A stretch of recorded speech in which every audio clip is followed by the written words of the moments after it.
Cerca Teleeuropa sul tuo Play Store o Apple Store e scarica la nostra app.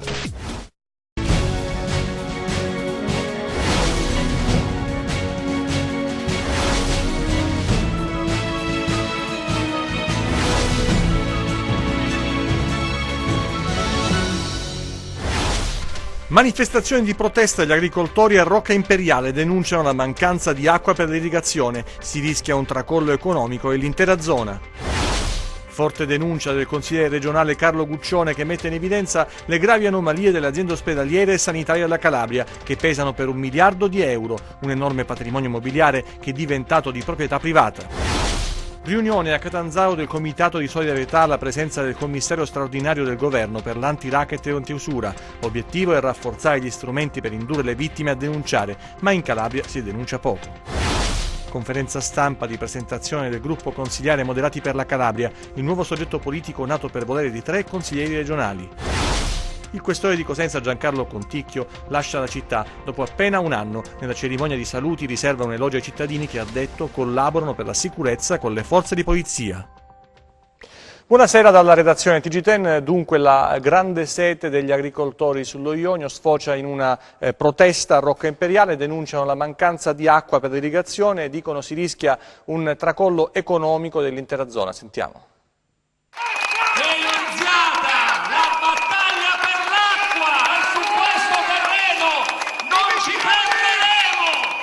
Il problema della carenza idrica irrigua che sta causando danni seri alle produzioni agricole dell'Alto Ionio Cosentino, in particolare al limone IGP di Rocca Imperiale, ha portato questa mattina ad una massiccia manifestazione di protesta organizzata dal Comitato per la tutela del comparto agricolo e per l'irrigazione, dalla CIA regionale e dall'amministrazione comunale di Rocca Imperiale. Centinaia di macchine agricole e produttori hanno sfilato fin dalle prime luci dell'alba, creando un serpentone lungo alcuni chilometri per poi manifestare davanti al consorzio di bonifica di Trebisacce.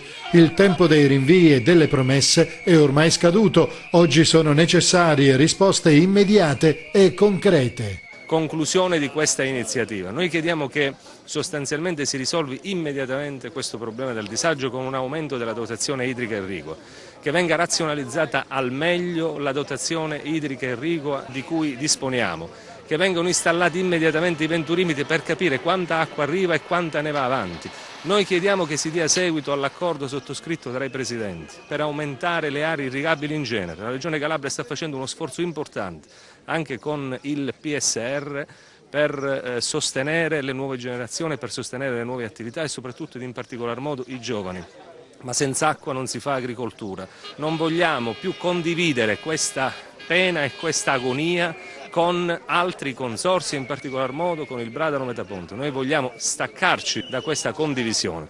Qualora questo non fosse possibile, per motivi vari, noi chiediamo il distacco dal consorzio di bonifica dei bacini dello Ionio e l'annessione al consorzio di bonifica del Bradano Metaponto, e su questo terreno noi non cesseremo neanche di 1 millimetro e qualora questo non sarà possibile avvieremo tutte le procedure legittime e democratiche per il distacco e per garantire l'acqua ai nostri produttori. C'è qualcuno che pagherà di questi danni. Non esito nel dire che il Consorzio di Bonifica e il suo CDA deve dimettersi in tronco, perché qui si rischia una nuova stagione, quella del Sibaricrati. Non possiamo assolutamente ripetere una vicenda simile. Chiediamo che la Regione avvii le procedure di verifica per la debitoria all'interno del Consorzio di Bonifica dei bacini di Ionio. Chiediamo che si avviino le procedure di verifica per alcuni atti transattivi particolarmente lauti, particolarmente larghi nei confronti di determinate persone. È un fatto grave che non possiamo più sostenere e dobbiamo assolutamente aprire una nuova fase che diventa indispensabile e necessaria. Un ingente patrimonio, immobili e terreni di proprietà delle aziende ospedaliere e sanitarie rischia di finire in mano ai privati. Un danno enorme per la Regione Calabria, in bilancio il valore stimato è di 1.300.000 euro. Guccione lancia l'appello per la costituzione di una task force che intervenga a tutelare un bene che è di tutti. Rosalba Baldino, sentiamo. Meccanismo truffaldino, lo ripete più volte il consigliere regionale Carlo Guccione nel corso della conferenza stampa a Cosenza. In mano i documenti che certificano come il patrimonio di immobili e terreni di proprietà delle aziende ospedaliere e sanitarie calabresi rischia di finire in mano private. Parliamo di un patrimonio, sottolinea, di oltre 1 miliardo e 300 milioni di euro, contratti di fitto non regolari, alcuni scaduti, altri risalenti agli anni '20 e locatari che chiedono al Tribunale di riconoscere l'usucapione e di conseguenza diventare proprietari. Il Tribunale di Palma ha dato ragione assegnando questi terreni pubblici che valgono decine di milioni di euro a cittadini che hanno fatto causa. Ce ne sono altri 12 cause pendenti, sempre al Tribunale di Palmi, per circa 460.000 metri quadrati di terreni. Ci sono casi eclatanti, quali quello di Bibbo. Abbiamo attestato dall'ASP che ha stipulato un contratto orale con un cittadino e gli ha assegnato un fabbricato, rende all'ASP 50 euro all'anno come fitti. Ma anche a Cosenza gli sprechi non mancano. Abbiamo tutti i terreni di Mendicino dove doveva costruire il vecchio ospedale, che valgono circa 4 milioni di euro iscritti a bilancio, ma secondo me varranno anche più del doppio come valore commerciale, e anche un terreno che vale circa 500 milioni di euro di proprietà dell'azienda ospedaliera su Spezzana Banese, in cui ci sono, credo, un uliveto e diversi fabbricati. Il dossier sarà inviato al Ministero della Salute, al Ministero dell'Economia, alla Corte dei Conti. Oggi l'appello è alla Regione affinché intervenga e non disperda un bene che appartiene a tutti i calabresi. C'è bisogno immediatamente di una task force intesa con la Guardia di Finanza perché questo meccanismo truffaldino finisca. Ancora per la sanità, polemica tra il commissario Massimo Scura e la Regione, nella persona del governatore Oliverio e il delegato Pacenza, anche sulle assunzioni. Manca una strategia, dice Pacenza, il commissario risponde stizzito e afferma invece che il Dipartimento della Sanità regionale è ormai vuoto. Sentiamo. Continua il botta e risposta tra regione e struttura commissariale, come era prevedibile, vista la mancata firma nel decreto 154 che ha sbloccato le assunzioni nelle aziende sanitarie e ospedaliere calabresi. Arriva la nota polemica di Franco Pacenza, delegato alle politiche sanitarie per la Presidenza, che a proposito della mancata sottoscrizione precisa che deriva dal fatto che il direttore generale del Dipartimento è stato messo di fronte al fatto compiuto, non gli è stato concesso neanche il tempo di una lettura adeguata. Pacenza aggiunge che le scelte che si riscontrano nel decreto confermano la mancanza di qualsivoglia visione strategica e soprattutto non fanno intravedere nessuna priorità. Stessi concetti espressi dal governatore Oliverio, che oggi ha inaugurato le sale parto presso l'ospedale di Crotone e, commentando il decreto assunzioni, ha parlato di un opportuno approfondimento. Risponde Scura, sarcastico come non mai. Se entrassi in polemica con il signor Franco Pacenza, dice, molti potrebbero dire che al commissario piace vincere facile. Poi entra nel merito e ricorda che la norma prevede che sia il Dipartimento Tutela della Salute ad essere di supporto alla struttura commissariale e non viceversa. Un dipartimento che, secondo il commissario, oggi è privo dei dirigenti dei settori vitali, pur dando atto al dirigente generale ad interim e a pochi dirigenti rimasti in dipartimento che stanno da tempo fornendo una collaborazione preziosa e assidua. La struttura commissariale, continua Scura, ha raccolto tutte le richieste di assunzione da parte dei direttori generali, le ha confrontate con le precedenti per verificarne la coerenza, ha valutato l'impatto economico, l'effetto sui servizi esistenti e sui nuovi servizi ospedalieri e territoriali da attivare. Dopo successive analisi e un paio di incontri collegiali nei quali si è parlato di assunzioni, stabilizzazioni e gestione di alcune risorse umane, tutti i direttori generali sono stati invitati singolarmente a Palazzo Alemanni per l'ultima negoziazione che ha prodotto la scheda finale del decreto 154. Un iter non brevissimo. Scura segnala però che a nessuno dei 9 incontri, tante sono le aziende sanitarie della Regione, ha partecipato un dirigente o un funzionario del Dipartimento. Questo decreto, dice Scura, con l'aiuto del Dipartimento sarebbe stato pronto a metà giugno. Il gruppo consigliare Moderati per la Calabria, il nuovo soggetto politico nato per volere di 3 consiglieri regionali. Sentiamo. Dovrebbe partire il servizio. Si rimane in maggioranza, ma un distinguo si delinea nel panorama politico regionale fronte centro-sinistra. Oggi a Reggio Calabria, a Palazzo Campanella, i consiglieri Tonino Scalzo, Giuseppe Neri e Franco Sergio hanno formalizzato la costituzione in Consiglio di un nuovo gruppo politico, Moderati per la Calabria. L'annuncio è stato fatto nel corso di una conferenza stampa. Un segnale probabilmente al governatore Oliverio, accompagnato comunque da messaggi tranquillizzanti. Scalzo ha spiegato i motivi della decisione. C'è alla base una comunione culturale e politica, frutto di un'origine che ha elementi evidentemente collegati tra essi, ma c'è anche la necessità di rilanciare una politica che viene considerata insufficiente. Questo vuole essere il gruppo che vuole trascinare per questa scorcio di legislatura con forza per realizzare il programma che ci siamo dati nel 2014 e quel programma che gli elettori hanno votato e hanno consentito la nascita di questo Consiglio, di questa maggioranza. E anche Franco Sergio spiega i motivi di questa scelta, che non è una scelta di rottura, ma certamente di stimolo e di sollecitazione, e ci sono alcuni passaggi del consigliere regionale nell'intervista che ci ha reso che chiariscono meglio il punto. Noi non chiediamo compromessi di gestione o consociativismi. Assolutamente no, noi vogliamo solo partecipare, essere coinvolti, poter dire la nostra, poterci confrontare liberamente. Questo nel ruolo di un sistema democratico. Un sistema democratico non è un'occasione fine a se stessa, è una casa comune che va difesa, custodita e consolidata con le culture politiche.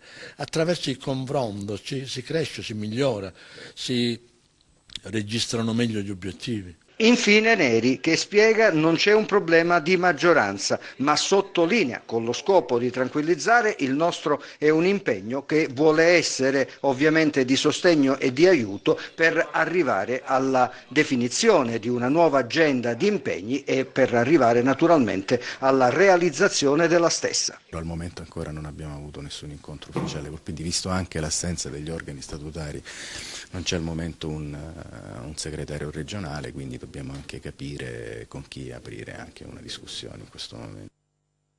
Riunione a Catanzaro del Comitato di Solidarietà alla presenza del commissario straordinario del governo per l'antiracket e l'usura. L'obiettivo è quello di rafforzare gli strumenti per indurre le vittime a denunciare, ma in Calabria si continua a denunciare poco.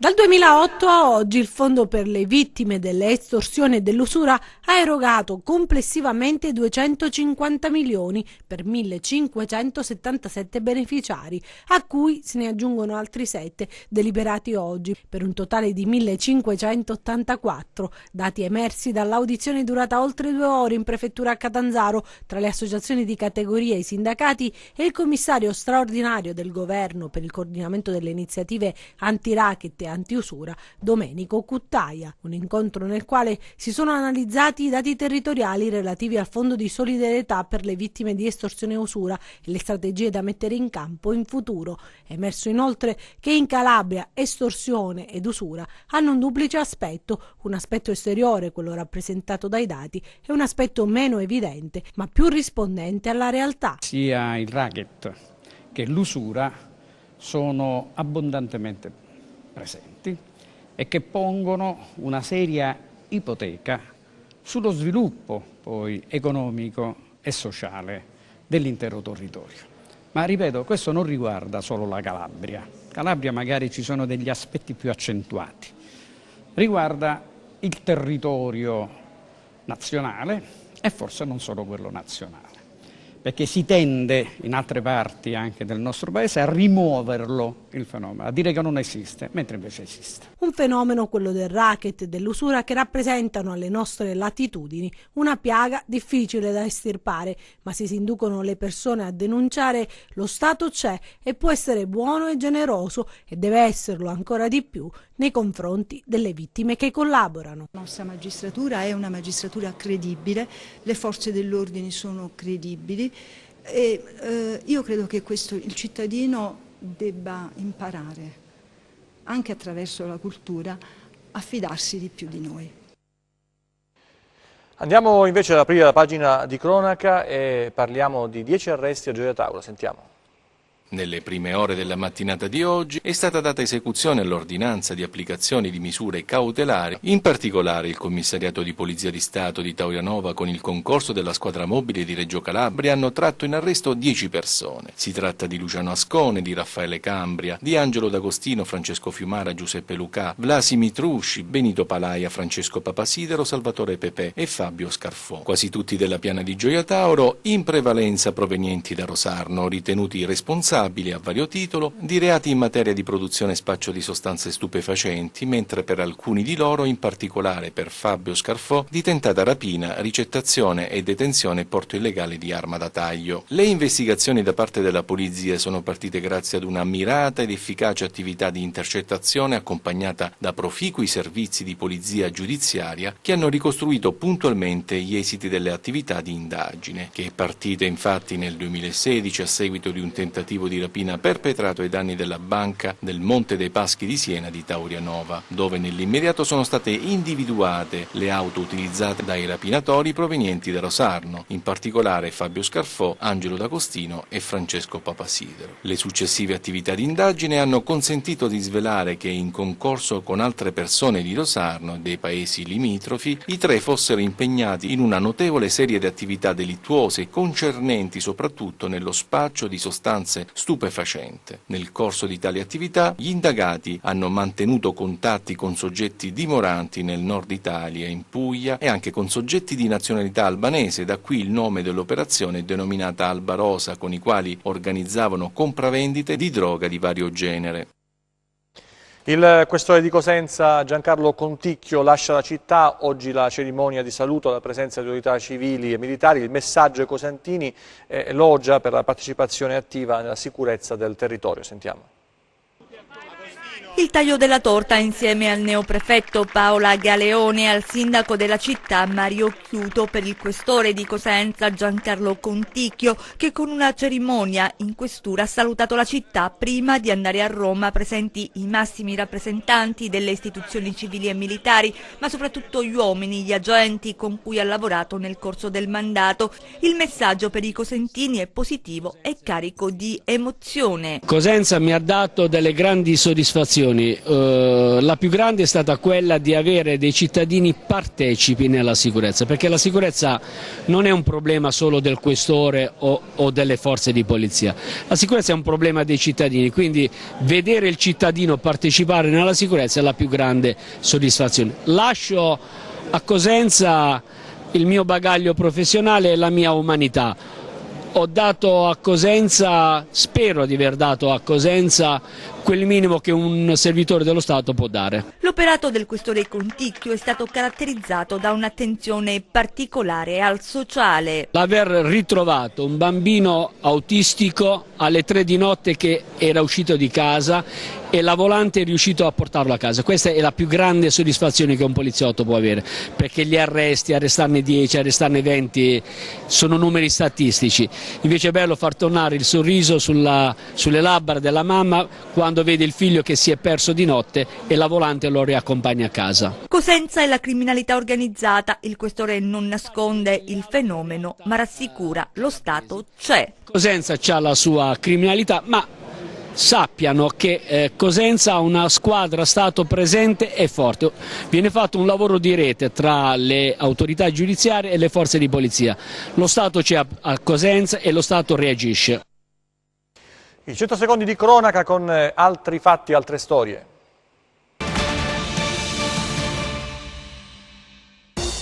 Carabinieri della compagnia di Ciron Marina con l'ausilio di quelli di Torre Melisse e Strongoli hanno arrestato Giuseppe Russo di 34 anni di Strongoli e Nicola Calfa, 26 anni di Melissa, ritenuti gli autori dell'incendio appiccato il 15 luglio scorso alla ruspa Pulispiaggia del comune di Melissa. I due arrestati in esecuzione di un'ordinanza emessa dal GIP di Crotone su richiesta del PM per danneggiamento e violenza e minaccia ad un corpo amministrativo. All'identificazione dei due carabinieri sono giunti grazie ad alcune testimonianze. Dalle riprese degli impianti di videosorveglianza degli ormeggi i carabinieri sono risaliti alle imbarcazioni.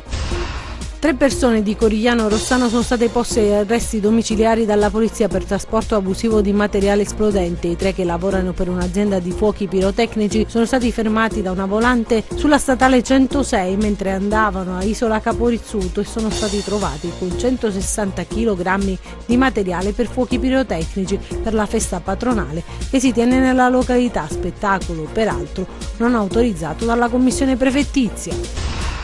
Salgono a 33 le persone contagiate dall'ondata di legionella che in queste settimane ha colpito Bresso, cittadina alle porte di Milano. Segnalati 6 nuovi casi, tra cui quello di un paziente che si trova in Calabria e che quindi è stato ricoverato all'ospedale Mater Domini di Catanzaro.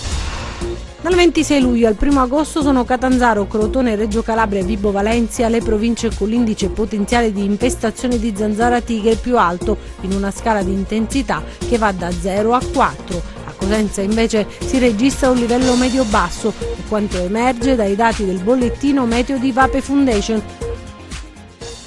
Una buona notizia per la comunità di Limbadi: il parroco Don Francesco Massara, meglio noto come Don Franco, diventa vescovo, sarà vescovo di Camerino. Sentiamo. 36 anni dopo la nomina di Monsignor Vincenzo Rimedio a vescovo di Lamezia, un sacerdote dell'Episcopato miletese diventa a sua volta vescovo, chiamato alla guida dell'arcidiocesi di Camerino e San Severino Marche. 53 anni, originario di Drapia, Francesco Massara, per tutti Don Franco, attualmente parroco di Limbadi e prima ancora per 9 anni era stato a Vazzano, andrà a sostituire Monsignor Francesco Giovanni Brugnaro in una terra che ancora ha aperte le profonde ferite del drammatico terremoto. L'annuncio ai parrocchiani è stato dato solennemente a mezzogiorno nella cattedrale di Mileto dal vescovo Monsignor Luigi Renzo, con a fianco, in una sorta di passaggio di consegne, proprio il vescovo emerito Monsignor Rimedio. È una grande soddisfazione, molto bello. Poi bisogna riconoscere che Mileto sta mantenendo una continuità anche nella scelta di sacerdoti che vengono promossi vescovi, Monsignor Sorrentino, poi c'è stato Monsignor Grillo, adesso Monsignor Rimedio, adesso Monsignor Massara.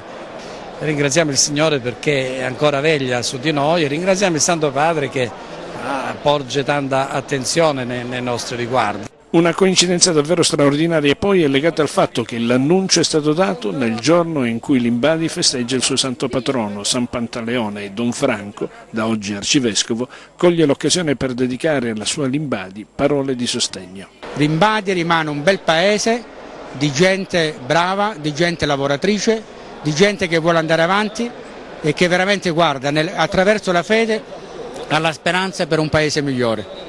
E spero che anche per Camerino possa essere veramente l'occasione per crescere e camminare insieme. Apriamo la pagina degli eventi e dello spettacolo, cominciamo con il Festival di Altomonte. Che estate sarebbe se non ci fosse il Festival Euro-Mediterraneo di Altomonte? Si tratta di un evento nato 31 anni fa che ci ha viziato in questi anni e abituato a grandi spettacoli e ad appuntamenti di arte e cultura. Quest'anno il tema di fondo è i paesaggi culturali. Il festival torna chiaramente per cercare di animare l'estate calabrese, per cercare di essere punto di riferimento turistico e non potevano quindi mancare i grandi artisti nazionali come Noemi, come Fabrizio Moro, Biagio Izzo, Gene Gnocchi, Gabriele Cirilli, Ettore Bassi, un cartellone ricchissimo, chiaramente con una bella serata d'onore che faremo con Mogol, che racconterà la storia della musica italiana. Il tema che trattiamo è paesaggi culturali, l'obiettivo è quello in questo momento di chiaramente andare sempre più verso il trasferimento delle conoscenze, ma anche il fatto di raccontare il più possibile un mondo, quello dell'arte, della musica, del teatro, che diventa valore aggiunto, patrimonio immateriale che si lega al patrimonio culturale materiale dei beni di Altomonte e che in tutto questo diventa una grande offerta turistica. Il festival inizierà il 1 agosto con una parentesi dedicata al Divino Jazz e ci saranno anche ricche appendici in autunno. Da sottolineare che, nonostante Altomonte sia stato commissariato dalla prefettura, il commissario ha tenuto a non interrompere, anzi a valorizzare ulteriormente questa grande tradizione e anche ricchezza di uno dei borghi più belli d'Italia. Ritengo che sia per Altomonte un evento importantissimo per la promozione e la valorizzazione del patrimonio culturale, turistico, territoriale, insomma un evento che che doveva essere fatto, e quindi forte è stato l'impegno da parte mia, da parte dei miei collaboratori dipendenti comunali che ringrazio, da parte del direttore artistico Antonio Blandi. Adesso da Altomonte a Castrovillari per il concerto di Tosca.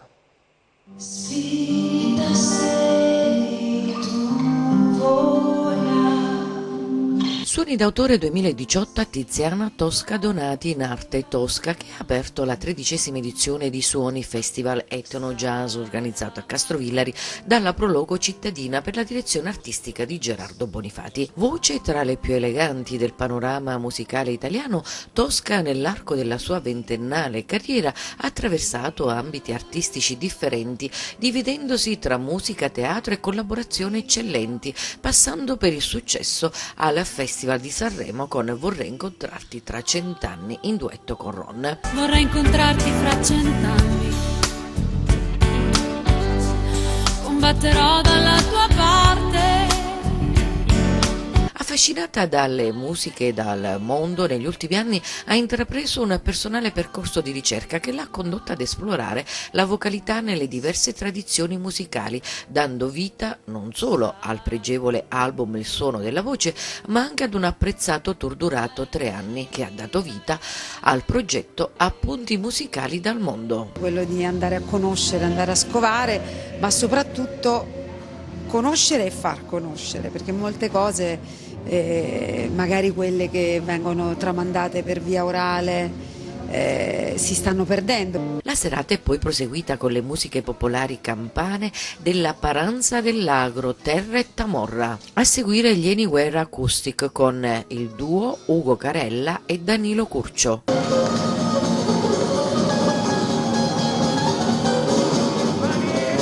È un po' una sfida questo progetto, perché avranno notato chi ci ascoltava che non c'è la voce, è del tutto strumentale, ed è un progetto che ha trovato il suo perché nel tempo.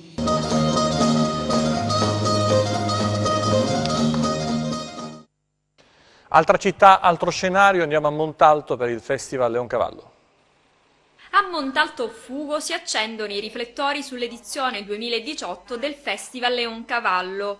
Tante novità, prima fra tutte il ritorno alla grande opera e al concorso lirico, una scommessa importante che l'amministrazione comunale ha affidato alla direzione artistica di Filippo Arlia, considerato dalla critica internazionale uno dei più brillanti e versatili musicisti italiani della sua generazione. Esprimo grande soddisfazione per quello che siamo riusciti ad organizzare quest'anno. Ci siamo rivolti a una persona eccezionale, un grande professionista, il maestro Arlia, e abbiamo puntato moltissimo sicuramente sul concorso lirico che rappresenta un ritorno alle origini, e poi abbiamo puntato molto anche sull'opera che mancava qui a Montalto da moltissimi anni. Filippo Arlia, pianista, direttore d'orchestra, fondatore nel 2011 dell'Orchestra Filarmonica della Calabria, di cui è tuttora direttore principale, ha calcato palcoscenici internazionali prestigiosi, tenendo oltre 300 concerti in tutto il mondo come solista e direttore. La 18ª edizione di questo festival restituirà la città di Montalto Fugo all'opera lirica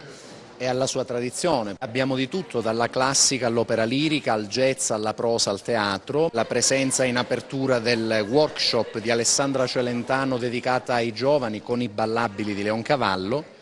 Poi avremo il concorso lirico dopo tantissimo tempo, con tanti giovani provenienti da tutto il mondo a gareggiare per una competizione che finalmente ha riavuto il prestigio che merita, e si chiuderà in bellezza poi con il ritorno dopo ben 11 anni dell'opera lirica, I Pagliacci di Ruggero Leoncavallo, con l'Orchestra Filarmonica della Calabria, e speriamo che ci sia un futuro, un prosieguo anche per questo, perché Leoncavallo ha scritto tantissime belle opere. Prima del meteo qualche notizia, qualche aggiornamento di sport, intanto per le due squadre calabresi di Serie B, il Cosenza che continua i suoi allenamenti a suon di doppie sedute, domani il test col Corigliano, e intanto viene ufficializzato anche il centrocampista Ivan Varone, proveniente dalla Ternana, per lui un contratto biennale già visto all'opera in questi giorni in attesa dell'ufficializzazione. Altra notizia che invece riguarda il Crotone, che oggi ha battuto la Morrone, squadra di promozione affrontata anche dal Cosenza nel precampionato per 4-0, in evidenza Cargbo e Nalini. Crotone Calcio che ha chiesto al CONI, con una comunicazione inviata dai legali della società, di sospendere l'avvio dei campionati di calcio di Serie A e Serie B in attesa dell'esito del nuovo procedimento nei confronti del Chievo Verona sulla vicenda plusvalenza. Il Crotone è terzo interessato, come sapete, ha chiesto anche alla FIGC la deroga alla clausola compromissoria per far valere le proprie ragioni non soltanto davanti alla giustizia sportiva ma anche a quella amministrativa, vista la superficialità dimostrata negli ultimi tempi. Seguiremo questa vicenda, intanto vediamo le previsioni del tempo per domani.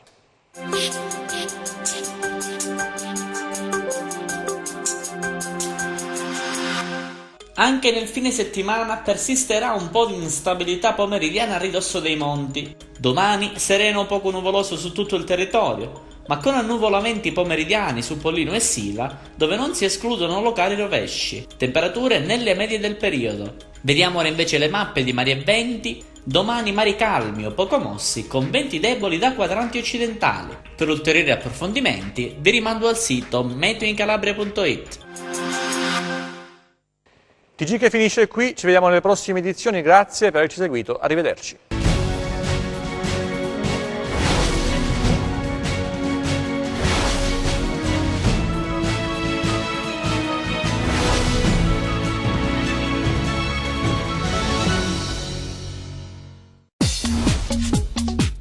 Cerca Teleeuropa sul tuo Play Store o Apple Store e scarica la nostra app.